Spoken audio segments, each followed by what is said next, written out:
I mean, you just can't lose a series to the Pirates, but also some very, very interesting roster moves happening.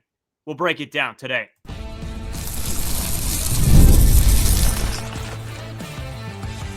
You are Locked On Blue Jays, your daily Toronto Blue Jays podcast. Part of the Locked On Podcast Network, your team every day. Welcome back to Locked On Blue Jays. Thank you for making Locked On Blue Jays your first listen every day. We are free and available wherever you get your podcasts and on YouTube. Part of the Locked On Podcast Network, your team every day.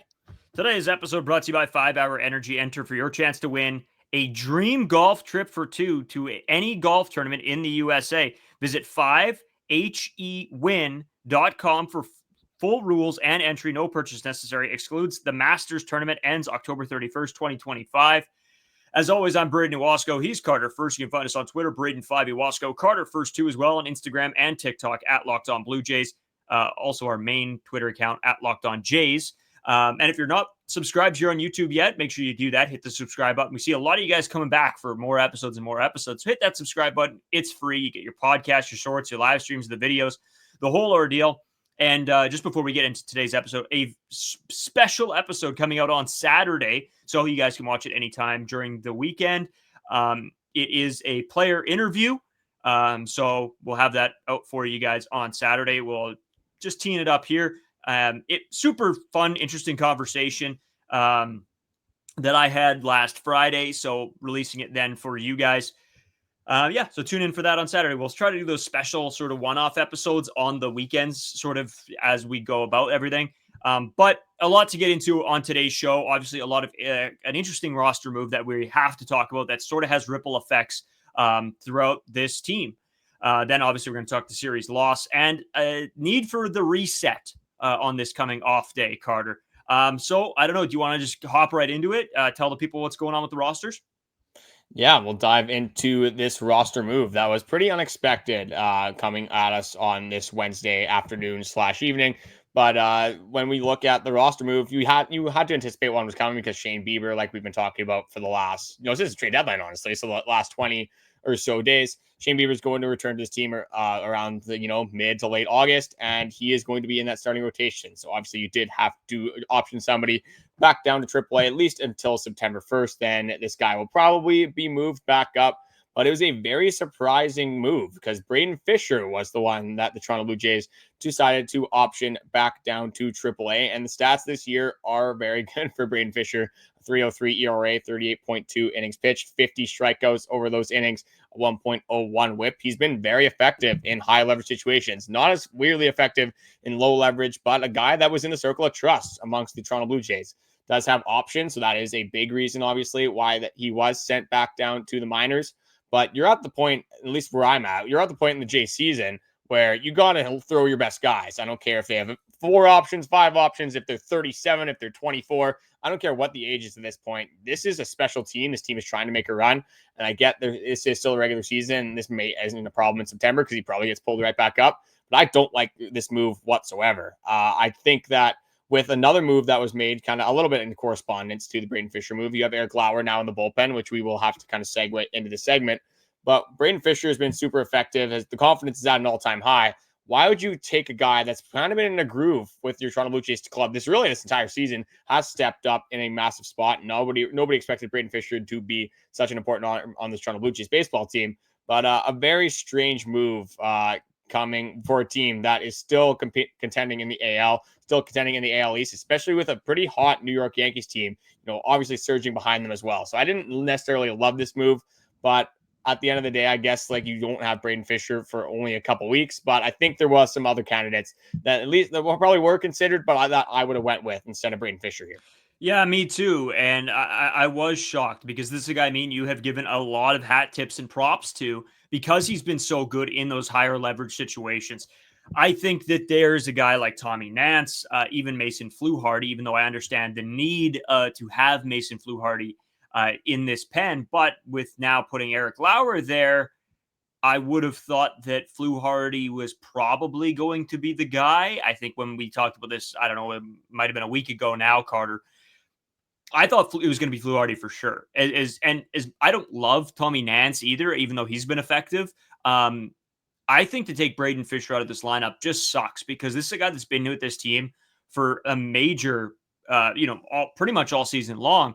And I think this might be just a confidence shattering thing here for a guy that's been so good. Now, when you try to bring him back up, obviously when the rosters expand, are we going to see the same guy that left? I think is going to be my biggest question, because you can send a guy down to AAA, and we always talk about it as pitchers. It's the confidence. It's thinking that you're better than the batter you're facing, or in the opposite, if you're a hitter, it's thinking that you're better than the pitcher you're facing.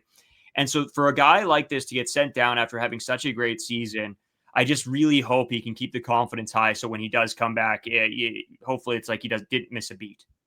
See, I guess we got to talk about the flip side of this, because if you do option a player like Braden Fisher, or at least if you wanted Braden Fisher to remain on the Toronto Blue Jays, you would have had to option somebody else. So with the current position the Toronto Blue Jays are in, you're not going to DFA a guy just because, you want Shane Bieber back in your starting rotation. You're probably going to send a guy down that has options that remains with the team and you have team control of. So among those guys that they could have sent down is Braden Fisher, which obviously was the move, Mason Flaherty, Louis Varland, and Brendan Little. As Brendan Little, your major left-handed pitcher, the guy that you're throwing in high-level situations, you're not going to throw him down. Louis Varland, again, the trade deadline acquisition, kind of the same idea. You're not going to move him down. So you have Tommy Nance, who you could have DFA'd. I'm going to throw him into this conversation as well, because, Tommy Nance, not the household name that is going to be advertised here. And then you have Mason Flaherty, which might kind of be thrown in the mix, especially because now you do have Eric Lauer being moved to this bullpen as that kind of long relief arm. I think the reason why they didn't go with Mason Flaherty is because Eric Lauer I know he is the long reliever, but that's exactly what it is. He's a long reliever. He's not going to come in those high leverage situations in the 8th inning, in the 6th inning, whatever it ends up being against those left-handed pitchers. I think they're going to use him for more of a bulk role. So I think if Jose Berrios has a blow-up start, Chris Bassitt has a blow-up start, for some reason this team needs a spot start, which they shouldn't with the amount of off days that they have coming up. So I think with that, I don't think they had Eric Lauer as an option as a secondary lefty in the bullpen. They want to use him in that long relief role, and they want to keep him stretched out, obviously, because a very good idea and a good point that I saw a couple people on Twitter actually making, so I'm going to give them their credit. It has to do with Eric Lauer and how they're going to use him in the future. So I'll kind of save that for when we go into Eric Lauer. But the other guy is really Tommy Nance. And I think this move just goes to show how much they do value Tommy Nance. A guy that has been unbelievable in his small sample size since being recalled to the team. So I don't think they wanted to move on necessarily from Tommy Nance. So I think out of anything, this is like more of a long-term move. But since we've kind of talked this out, if it's not Braden Fisher, who would you really want it to be sent down to AAA? It was obviously a very tough decision, and you are getting Braden Fisher back probably September 1st. But in your mind, if it's not Braden Fisher, who would it be? I think in my head, it's Mason Flaherty, only for the reason that you have another lefty in Eric Lauer. And I think this notion that we can't use Eric Lauer in a normal bullpen capacity, I don't like. I think this is a guy that could end up being your major lefty that you turn to. And as much as I love Brendan Little, Eric Lauer's proven it time and time again that he can get guys out and make things happen and be very, very consistent. Now, again, how does he play out of the bullpen? That's a fair question to ask. But I think now that you have 3 lefties in the bullpen, the biggest question popping into my mind is now, are you saying to your other starting pitching that, hey, the leash is short for guys like Chris Bassitt, Jose Berrios? If you're not having your best day, we're getting you out of there quickly, because we can go to Eric Lauer. If that's the case and you are going to play a short leash with these guys, then fair enough.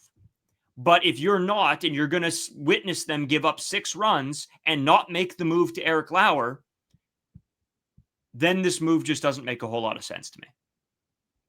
For me, with Eric Lauer, this guy's never, at least this season, pitched in that bullpen role. I mean, you look at your traditional bullpen pitcher, you're kind of looking for velo. You're kind of looking for that swing and miss stuff. Eric Lauer doesn't really play like that.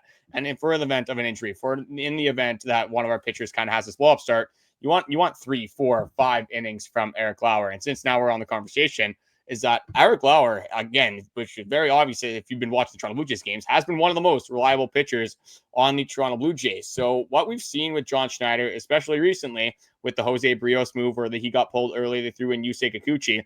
But I think that is unfortunately something that we might actually see again come playoff time. Because if you have a team that has a bunch of left-handed pitchers and they know, for example, Jose Berrios is starting the game, they're going to throw all of those lefties into that baseball game. So maybe through the first time through the order, maybe it's the second time through the order, you don't want your hit pitcher, but seeing them again through a third time through the order, you don't want the hitter seeing your pitcher. That is third time through the order.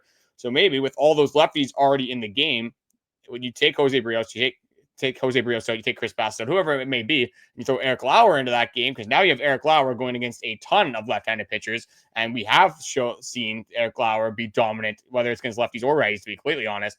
But now you have Eric Lauer completely stretched out, a guy that you can rely on, and you have been relying on for an entire season. So I just don't think it makes a lot of sense to throw Eric Lauer in like a one-inning spot start when he really hasn't done that all season, and that's not going to be one of those instances where Eric Lauer is set up for success. That's what this front office and John Schneider specifically have done very well this season, is they're putting their guys in positions where they have the best ability to succeed. If you put Eric Lauer in a one-inning outing, that just completely throws that whole concept out the window. So let me ask you this then, going back to my point, how short is the leash for these guys?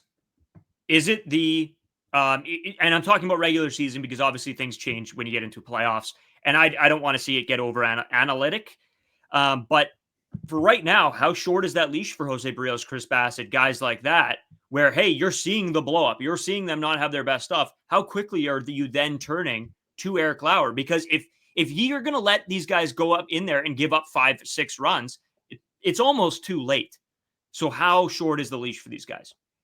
Obviously, this is very game dependent. If the Toronto Blue Jays go in the first 2 innings and score 7, the leash is going to be a little bit longer for a guy like Jose Berrios, Chris Bassitt. Depends on bullpen usage. Again, the starting rotation, off days, all this kind of stuff.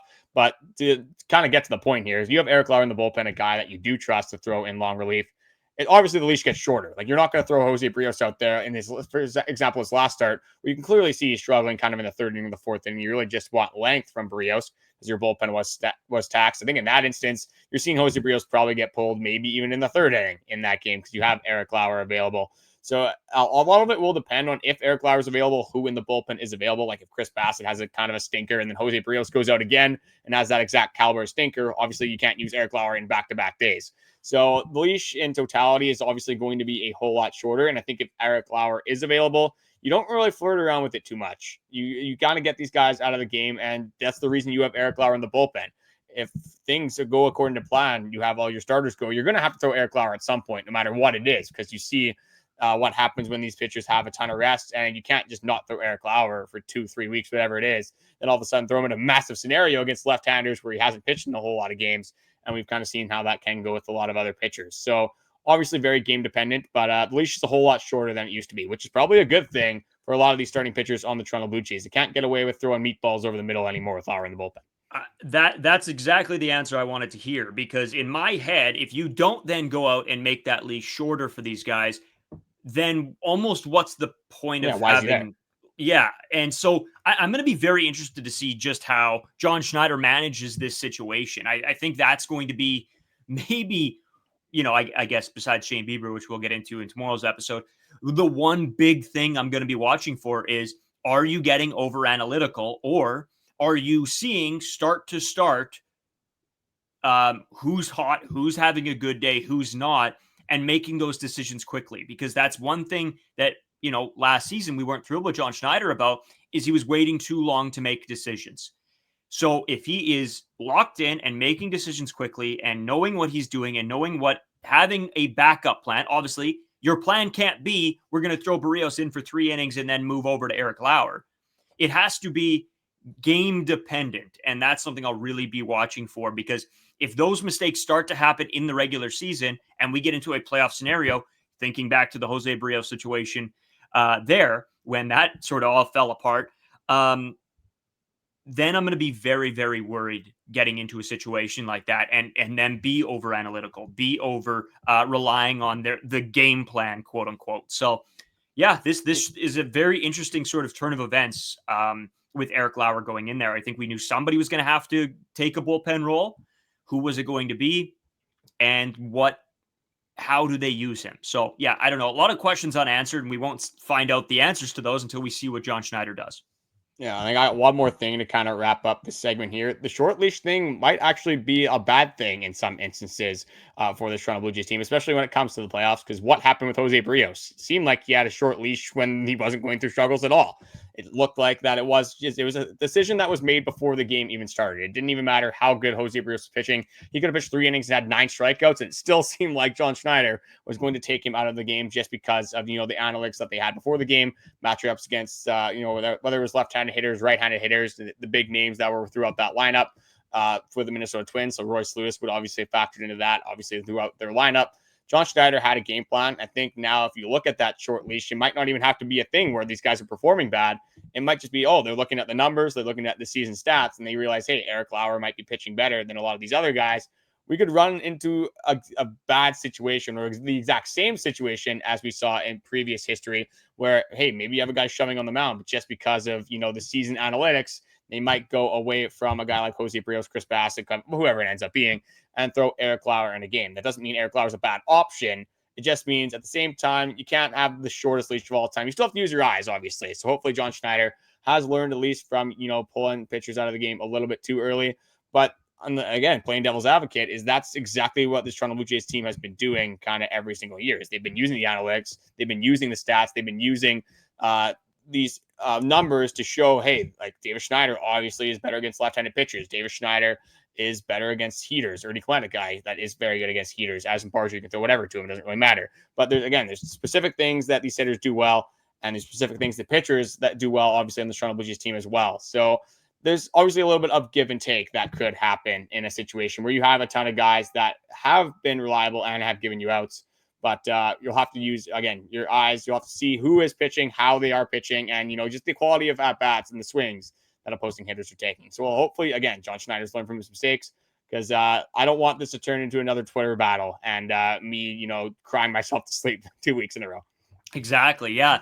I don't know. At the end of the day, there's just a lot of questions and not a lot of answers, and we won't get those until we see a game scenario. So I'm really excited. I think the next couple series are going to show what this team will look like in the playoffs. And that's, of course, because Shane Bieber will be on the mound, and we'll get to see him for the first time. We'll talk more about that tomorrow.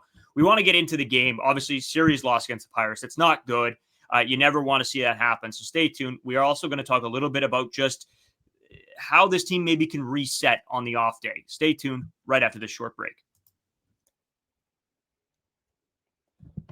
Today's episode is sponsored by Monarch Money. Most people can't even name all their financial accounts or even what they're worth, whether it's 401ks, properties, or investments. And when you don't have the full picture, you can end up leaving money on the table. That is where Monarch Money comes in. It's an all-in-one personal finance tool that brings your entire financial life together in a clean, easy-to-use interface on your laptop or your phone.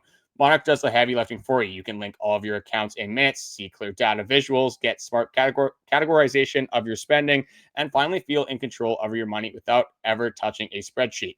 I use this example all the time, but I've actually switched it up a little bit. It's because I have a new job here in the city of Winnipeg where I work, and every single person that I work with likes to eat out and go for fast food, spend money at the dollar store. Just a lot of a little bit ridiculous spending that it's very easily tempting for me to go out and do the same thing. But again, I checked my Monarch Money account, realized, hey, like recently you've been going a little bit too crazy with the spending, got to dial it back in. And that's something that I would never realized without Monarch Money. So it's the perfect tool for you guys if you guys have trouble spending, whether it's on clothes, it could be, hockey cards, it could be Pokemon cards, whatever it ends up being, food, vacations, doesn't matter. Monarch Money can help you and save you from your spending woes. So don't let financial opportunity slip through the cracks. You can use code LOCKEDONMLB at monarchmoney.com in your browser for half off your first year. That's 50% off your first year at monarchmoney.com with code LOCKEDONMLB. Today's episode brought to you by Farm to Fork. You guys know how much on this podcast we love Farm to Fork, right? And it all stems back to Ross Levitan of Locked On Senators having us down for some steaks. And it turns out it was from Farm to Fork. One of the best quality steaks I've had. And if you're a fan of premium, locally farmed meats delivered straight to your door, I've got some exciting news for you. Farm to Fork makes it easy to get high quality steaks, air-chilled chicken, wild-caught seafood, and lots more. All with no antibiotics, hormones, or GMOs. Plus, everything comes flash frozen and individually packaged for your convenience. All Farm to Fork meats are raised on Canadian farms. So when you order, you're supporting local producers. It's time to buy Canadian. Right now, this is everywhere. We always talk about buying Canadian, buying local, buying from us. And this is a great chance to do that with Farm to Fork. They're delivering all across Ontario and Western Quebec. And the best part, delivery is free with a minimum order of $199. You don't even have to leave the house to get this quality. I've got a special code just for you. Use code LOCKEDON40 to get $40 off your first order at Farm to Fork. Visit farm2forkdelivery.ca. And that's with a 2. So farm, the number 2, forkdelivery.ca. And start stocking up on the best meats around. Again, that's LOCKEDON40 for $40 off your first order. Farm to Fork, delicious, locally farmed meats delivered straight to your door. So Carter, continuing on, obviously I'm not going to lie, it's a pretty brutal 2-1 loss to the Pirates here from the Blue Jays as they lose the series 2-1 as well. I don't know. I get frustrated with this because you see this team compete and battle against some of the best teams in baseball, and you're like, wow. And I know it's baseball, and I know that this stuff happens, and you can't take as much as away from these games as, in my head, watching every single game, thinking that every single game is important. But there were both of these games, the first game and the third game, seemed like a game that Blue Jays could take to win this series, if not sweep this series. But instead, they're 1-2 against the Pirates. I don't know. I don't really know what to think. I'm just a little bit annoyed when you do lose to such a bad baseball team. There we go. I'm not overly worried about the first game because, again, it is Paul Skeens. I think the at-bats were effective in that game. I'm not expecting them to put up a 7 spot on Skeens, as awesome as that would be. But it's more the third game that you're a little bit more worried about. Johan Oviedo, again, a guy that I said in the last episode, didn't know a ton about. Know a little bit more about him now, obviously. Pretty much just a fastball slider pitcher, a guy that's really only going to use those 2 pitches and really kept the Blue Jays hitters on their toes in this game as well, other than really the first at-bat of the game. And then Bichette, you didn't have any offense here whatsoever. I mean, shout out to George Springer for continuing just to be dominant again, getting 1 home run closer to that Ricky Henderson home run total that I was talking about. Unfortunately, Alejandro Kirk cannot add to his stolen base total and is still pretty far away from that. But yeah, shout out to George Springer for the only offense really in that game. Bichette had a double as well. But you're not going to win baseball games, whether it's against the Pirates, whether it's against the Los Angeles Dodgers, the Tigers, whoever it may be, if you're not going to have competitive at-bats. And maybe this looks a little bit worse than it is because Vladimir Guerrero Jr. is not in your lineup, and there is a little bit of a gaping hole there. But we have so many other effective hitters that you can, again, throw in any given scenario, and they can produce for your baseball team. Like when you go down kind of the score sheet here and look at a lot of the stats, just very underwhelming stuff from so many hitters throughout this ball club. I mean, you had 3 hits in the game. Everyone other than, like I said, Bichette and George Springer did not have a hit. So that's not what you want against a bad team. But the Pittsburgh Pirates are a good team at home. And that's why baseball is a little bit weird. They've beaten the Mets in a series, the Phillies, the Astros, the list goes on. The Pirates have been one of those trap games or a trap series, I guess you could say. So the Blue Jays aren't the only team to lose to the Pirates. But when you're on this little bit of a losing streak, and the skid the Toronto Blue Jays have been on, maybe not necessarily a losing streak, but in the last 22 games, I asked Brayden this off camera before the episode. He thought they were 12-10. They're 11-11 in their last 22 games. And they played a series against the Orioles. They lost 3 out of 4 against the Orioles. That was one of the doubleheader games. Lost a series to the Royals. And now you've lost a series to the Pittsburgh Pirates. And we talk about this being a little bit more of a soft schedule and a soft part of the schedule. So you have the Pirates, the Marlins, and then the Twins. You didn't really start that soft part of the schedule coming up. You have an absolute gauntlet after this little bit of a stretch here. And one team, looking at this ball club across the division, the New York Yankees, have kind of found their stride a little bit again. They are on a 5-game win streak. And if we are talking about soft schedules, the New York Yankees schedule is probably a soft schedule might be a little bit of an understatement because they do have a couple tough stretches. Like they do have a series, a 4-game set against the Red Sox coming up. That's actually over this weekend. That starts today, the day this is coming out. So keep your eyes on the scoreboard there. Really will put some separation on who can make a running for the AL East and who will not. So I think we're probably looking for a split there, to be completely honest. We'll have to be a scoreboard watching there. But after that, they got the Nationals and the White Sox. The White Sox is a 4-game set as well, just so you guys know. Then there's the tough stretch. This is where, the Yankees can kind of make or break their season. They got the Astros, the big bad Blue Jays, probably the biggest series of the year up to that point. the Tigers, the Red Sox. But then after that, this is how the Yankees end their season. A 3-gamer against the Twins, a 4-gamer against the Orioles, another 3-gamer against the White Sox, and then a 3-gamer against the Orioles. So that is a very soft schedule. So pretty much what I'm saying here is you don't want to leave it to the last couple of weeks and make it, Blue Jays are up a game, maybe even, God forbid, down a game. And then we're comparing schedules and we're looking across the diamond or across the division and looking at the Yankees and being like, oh, well, I hope the Chicago White Sox can help the Toronto Blue Jays out to win a game. The Toronto Blue Jays are in a spot right now where they control their own destiny, and you really would hate to see a slide. I'm not saying that's going to happen, but 11-11 is not the caliber of baseball that you want to see from a team that is fighting for a bye in the playoffs, fighting for an ALDS division, fighting for maybe first in the entire American League. So not, sounding the alarm bells yet, but this has been a little bit of a stretch now. This isn't just, 4 or 5 games. This is 20 or so games against not the greatest opponents of all time. The Toronto Blue Jays haven't necessarily been playing the greatest brand of baseball. No, they haven't. And again, they're now down, what is it, 2 games to the Tigers, I believe? A game and a half on the Tigers at this point, and then they're up 4 games on the New York Yankees. So we were in a pretty good spot there. We were pretty much just matching the move of the Yankees and the Red Sox and losing games on the schedule. It's about 30 games left. You got to assume that the way I do this is I assume that there's not going to sweeps. Again, sweeps do happen. That can, fluctuate the standings fairly quickly. But if you can just, win a series or lose a series and, it's 2-1 for every series, you're probably only going to gain or lose 1 game. And if you're up 5 games, there's 30 games left. That's a fairly good spot to be in. But if you go on a little bit of a skid now, those 4 games can disappear very quickly. So we all want to buy, obviously, for the Toronto Blue Jays. And maybe this is a little bit of, like a down segment here just because you did lose the series to the Pittsburgh Pirates. But hopefully they can rebound here against the Miami Marlins team, at least offensively, who looks like they can show a little bit of prowess and can make it a little bit tougher of a game for a team that doesn't necessarily have the superstars that pop off the score sheet. But just not a good game in totality. Not really a good series, honestly, in totality from our Toronto Blue Jays. No, and again, you don't take too much away from it. You're not sounding alarm bells. It is frustrating, and I guarantee you a lot of you that watch are frustrated too, but it's not sounding the alarm bells. We're not panicking. They're in a great spot to be able to get that bye. But in the same token, every loss against a not great baseball team is a little concerning in some aspect, whether it's the offense not showing up, because then the worry starts to creep in your head that could this happen in the playoffs where just the offense takes a game off or the pitching has a bad day, right? It's not out of the question. And so we know that this is a good baseball team, but I think it's trying to think about, will this team show up for the playoffs now is the biggest question, and hopefully get that bye, because, it's baseball. Crazy things can happen in a 3-game series. I mean, you never know which way that's going to fall.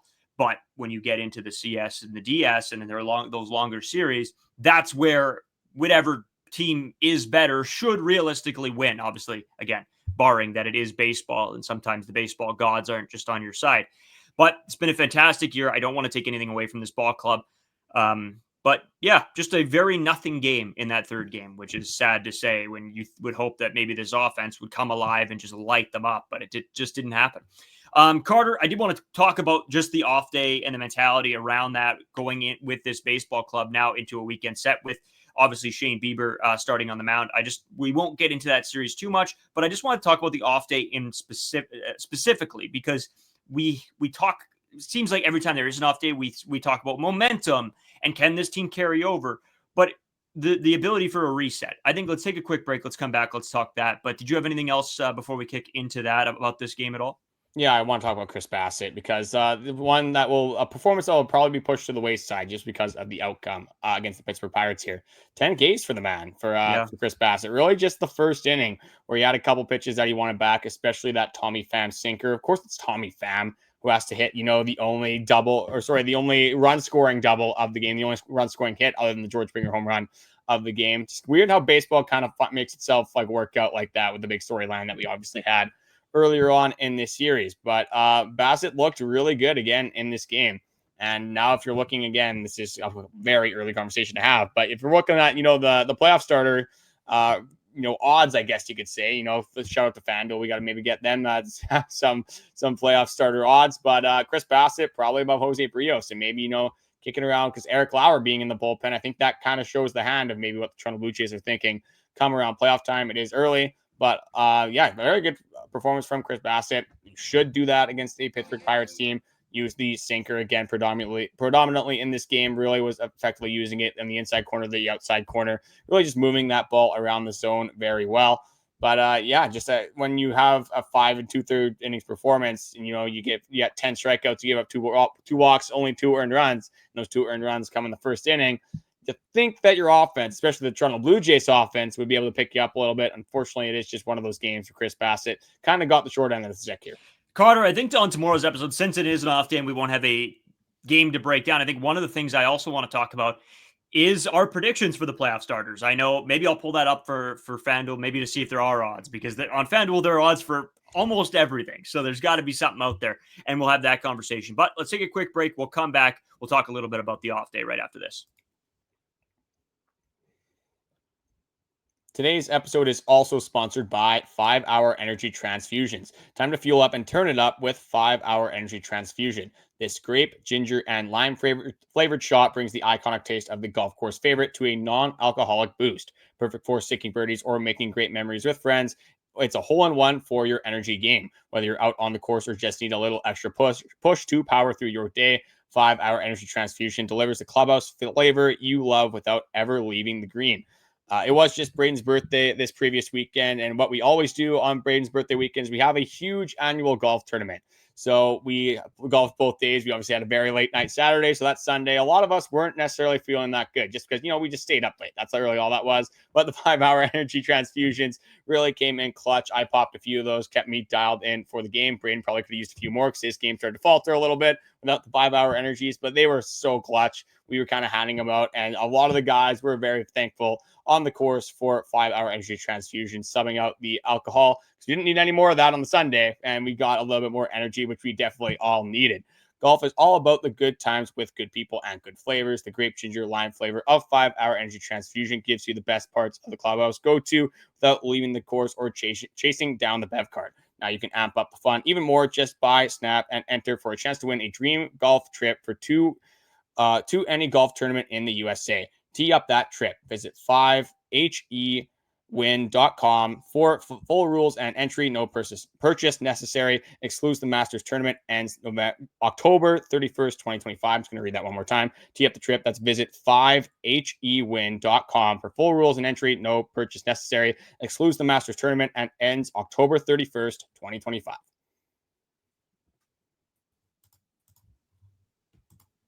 So, Carter, I wanted to have a quick conversation just about the off day, because you come out of a series like this, one that you probably go into it thinking you're going to win, and you don't.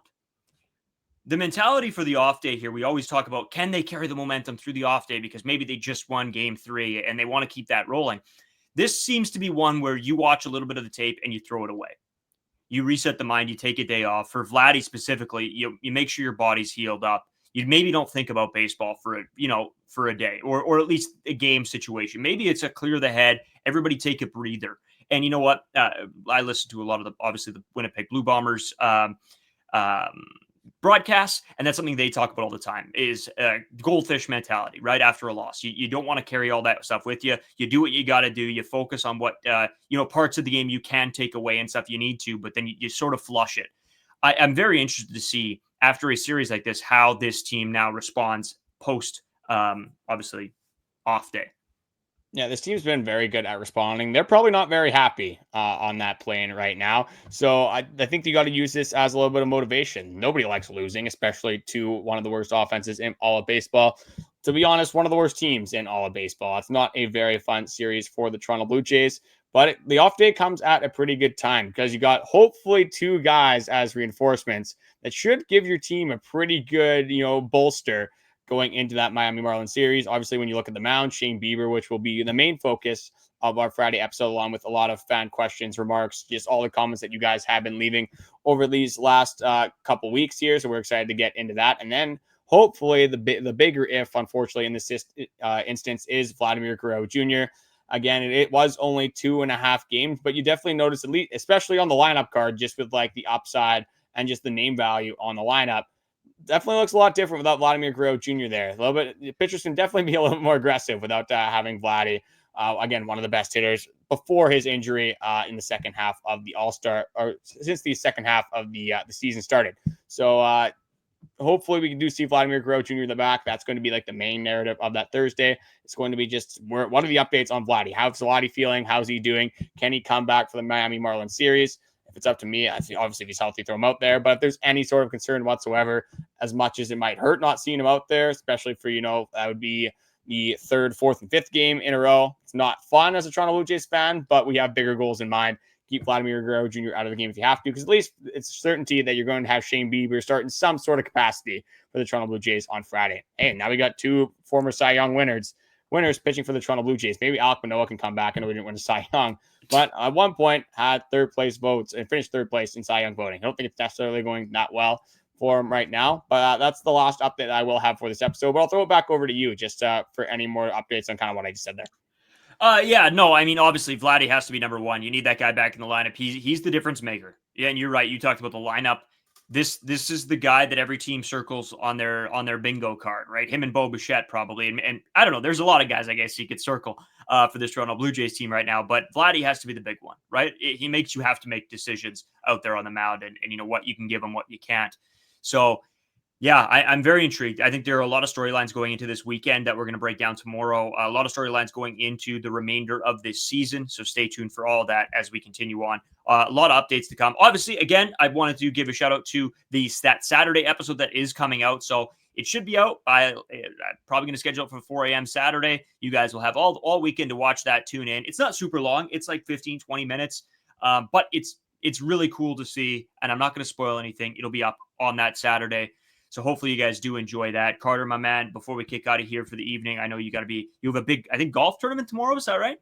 Golf tournament and then a playoff game for our slow pitch team. So playoffs have started this weekend. I had to redial in because, like we said, I had a golf tournament on the weekend for Brayden's annual tournament there. The golf game was not too bad, but I sacrificed the slow pitch swing and the hitting for my golf swing. So we got to flip the script pretty quickly. I think things were looking a little bit better. We hit the last 2 days. So, I just had to hit the cages. But, a couple more things I quickly want to go over. Nothing too crazy here. We did have another rehab performance from Alek Manoah. At this point, I'm going to just say it. He's not pitching for the Toronto Blue Jays in any sort of capacity just because of the position that they're currently in. You can't have Alek Manoah come in because it's going to be meaningful innings no matter which way you look at it.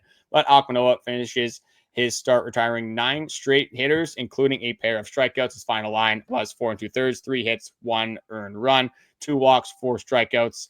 The sinker sitting, again, not exactly where you want to see it, kind of 91, 92, touching 93 at points. But it's going to be slow progression for Alek Manoah. Don't really expect him to make any sort of impact on the Toronto Blue Jays. And at this point, do you want him to make an impact? I think you're kind of playing with a little bit of fire there. And I just want to throw this in kind of to end the episode and leave Tommy Pham in 2025 with the Pittsburgh Pirates and whatever they're going to do with the rest of their season. But just this kind of the final updates that we do have on Tommy Pham. So he kind of accused Addison Barger of taking steroids. It's from Mitch Bannon. He spoke with Addison Barger. He wanted to clarify, this is Barger, that he was suspended for a stimulant, not a steroid. 50 games in 2019.